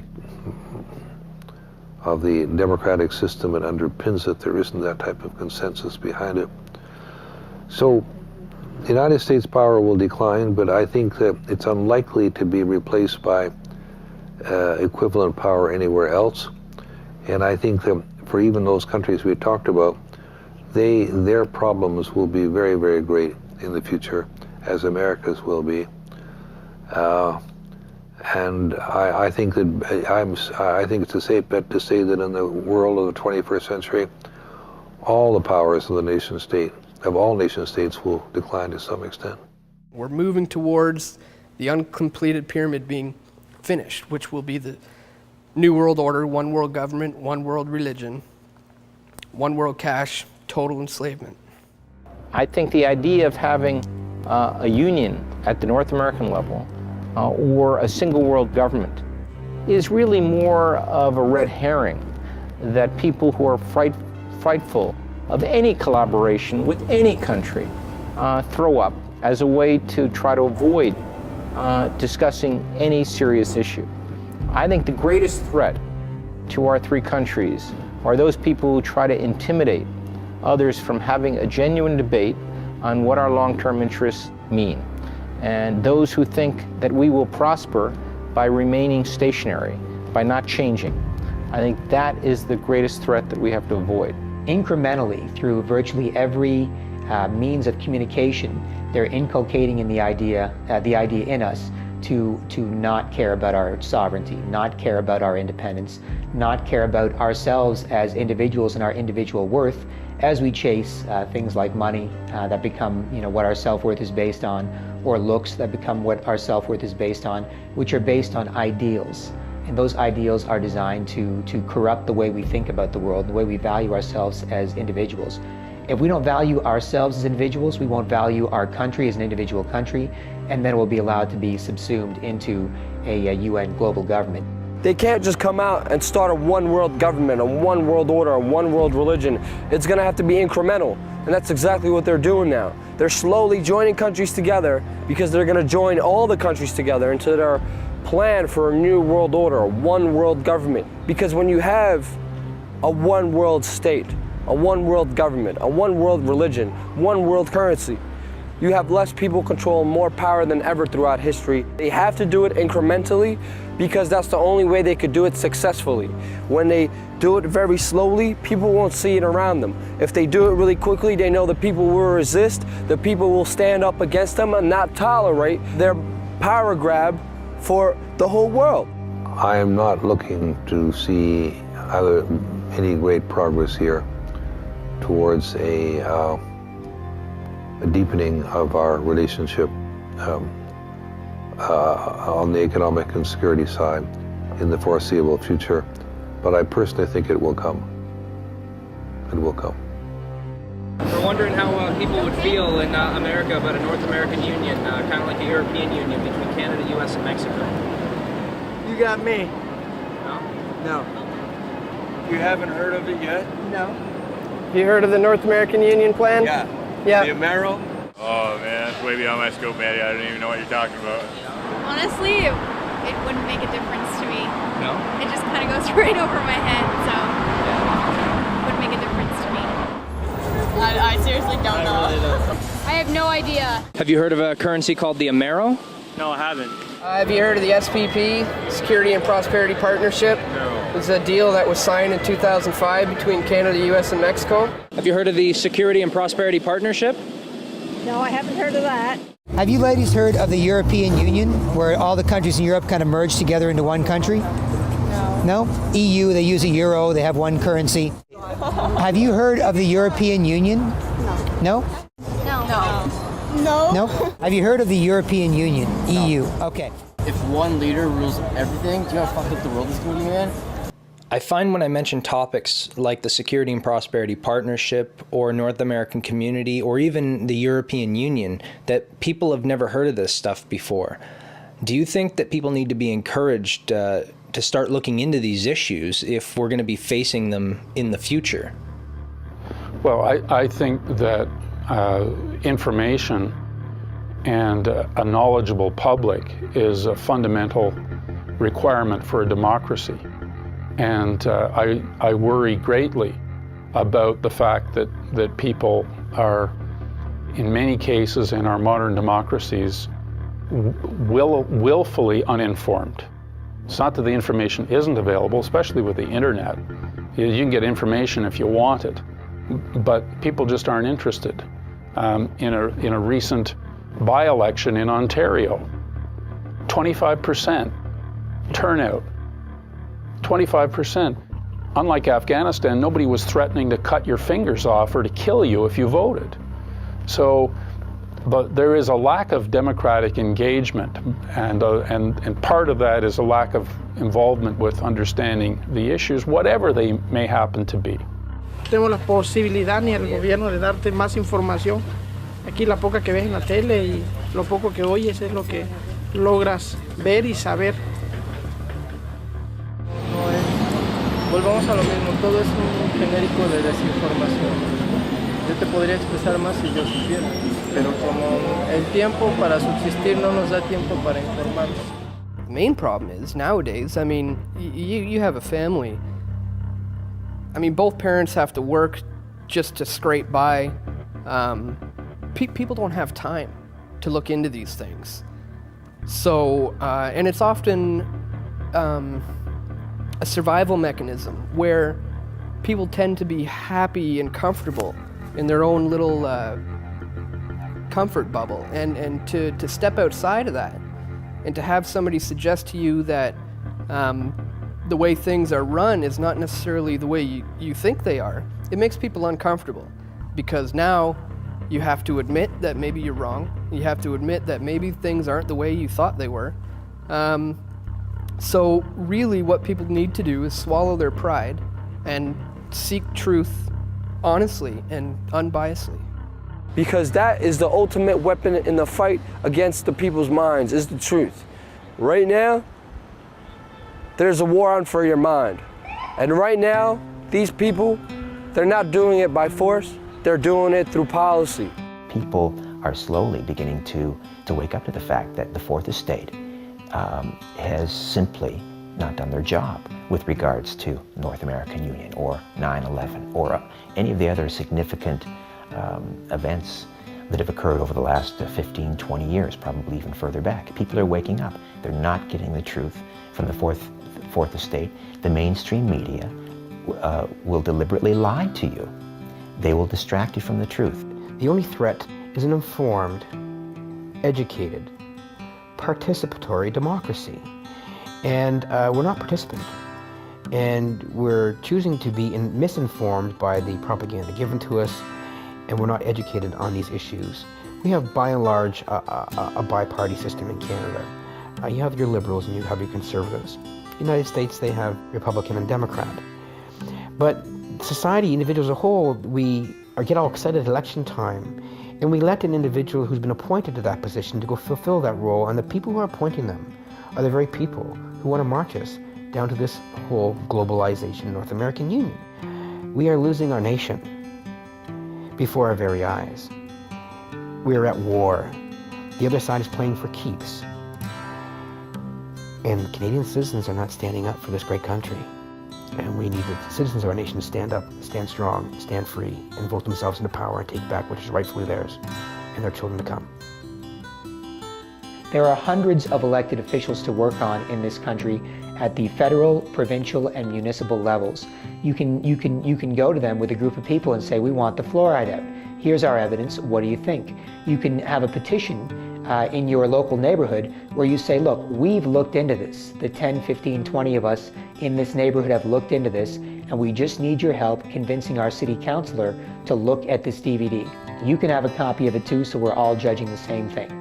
And then the people in your neighborhood can see it, and they can say, yeah, of course the city councilor should watch this, and of course the city councilor should vote against this. And you can have all sorts of incremental changes at the grassroots level. It's possible through the political process by electing parliamentarians who are critical of the agreements to bring about change. Every time an election comes around and someone comes to your door handing out pamphlets, invite him inside and tell him what you know and ask him what he's going to do about it, or she's going to do about it as an elected representative. They have to know that we know. They have to know that we're not going to stand for it. Start getting actively involved in local politics, because real change is not going to happen with a senator or a congressman or a president. It's going to happen in your city hall. It's going to happen with your sheriff, your mayor. And your little towns and communities, you could have the best change there because it starts with the people. And we have to understand the more we use our hearts and minds, the more we spread this message, the more we talk to people, the more we communicate people, the better life we will have for us and our children in the future. I am very proud to have all of you guys here. You guys are my family. You guys are my friends. You guys are my companions in this info war. And we will be successful one way or another, because there is no defeat in our hearts. Whether it's raining, whether it's cold or miserable, we are still out here because we love this country, we love this flag, and we love our freedom.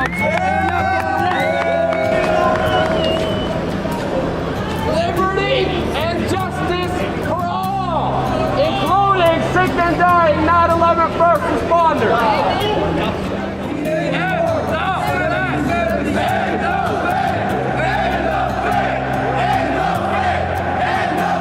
There are a number of movements around the world, social movements, citizen movements, that are lining up behind this vision, and I believe it's actually possible.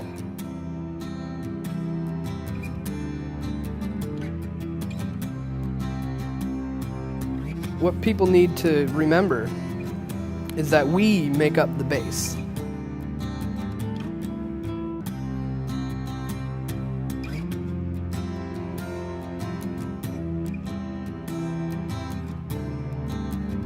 They have no power without us, you see.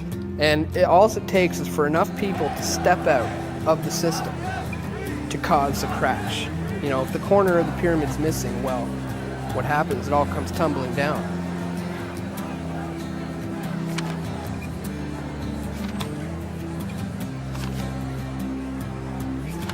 Start a website. Hand out flyers and DVDs. Contact your local representatives to ask tough questions to politicians. Just get more and more involved in trying to spread the truth, because that's really what this world needs. You guys want a DVD? Want a DVD? You guys want a DVD? Documentary? Free DVD? What is it for? Now, what's the basis of this? You've seen it? Yeah. Have you heard of it, or? Yes, and I watched part of it online. Oh, cool. Awareness is key. Nothing's ever going to change unless there's enough people who know there's a problem in the first place. So that's what this day is all about. Spreading awareness. That's as simple as that. You as an individual can say, I'm going to make an 8.5 by 11 flyer for my neighborhood that basically says, look, I make a combined family income of $120,000 a year. I live in a $275,000 house. I live in this neighborhood. I'm from here, and I'm just going to drop this off in your mailbox once a week. And I think if everybody did this, and you put on there who you are and what your intentions are, you can be semi-anonymous if you want, but you basically say, I live in this neighborhood, and I'm making this statement on behalf of people who are basically me in terms of demographic, irrespective of what roles are assigned for us by the media and by our society. I'm one of you, and I have this information to share. So you can certainly do that as well. There's a million things that any individual can do, but I think more importantly, it's going to have to go neighborhood by neighborhood, block by block, because the only reality that you can believe in consistently is one that you are in and one that you share with someone else. We don't need believers anymore. We need doers. And the doers right now are the average citizen standing up, organizing, and coming together under a common good to go save themselves, because Canada is in peril, and we're not alone. And this whole North American Union globalization is not inevitable like 1 in 2 people believe in Canada. It's not. It can be stopped. And if people who sit here since the time of Confederation, who put our country together, could fight and give up their lives to save this country, how dare we, as individual citizens in the 21st century, sit back idle and say it's inevitable? Our country is going to this new world order and this new global elite. Save your country. And we can do that. And Canada is no different from the same patriots and nationalists in the United States or other countries. We're fighting a war together. Whether we're individual citizens of different countries, we have to fight the same people together. We need to come together, get out there, educate, inform your fellow man. Do not be embarrassed. Do not be shy. Who cares if they call you conspiracy theorists? This is the truth. We're in a very tumultuous time, but I'm hopeful that on the other side, when the dust settles, a lot of these institutions that were once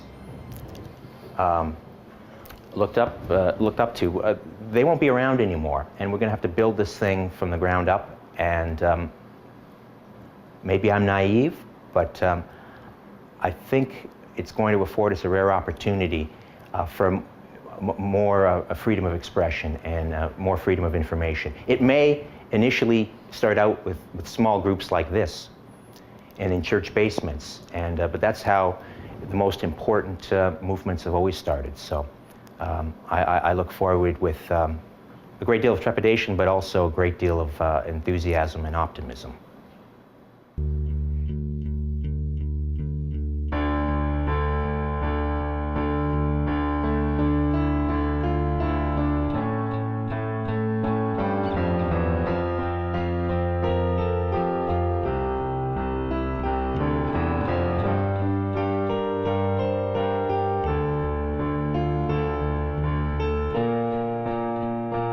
Can you say today that this is not a prelude to a North American Union similar to a European Union? Are there plans to build some kind of superhighway connecting all 3 countries? A couple of my opposition leaders have speculated on massive water diversions and superhighways to the continent, maybe interplanetary, I'm not sure as well. Manitoba is also taking a major role in the development of a mid-continent trade corridor, connecting our northern port of Churchill with trade markets throughout the central U.S. and Mexico. Canada and Mexico are as one. Canada and Mexico have both fought against protectionism, and our 2 countries have launched an appeal for a reinforced system of global financial regulation. Mexico is doing its part in promoting closer and better integration among countries in North America. The world grows more globalized day by day and is divided into large, increasingly integrated economic regions. We need more integration, not isolation nor protectionism. And we have agreed with Canada on that point in the G20 and other forums. 2009 is also the first year of global governance, with the establishment of the G20 in the middle of the financial crisis. The climate conference in Copenhagen is another step towards the global management of our planet.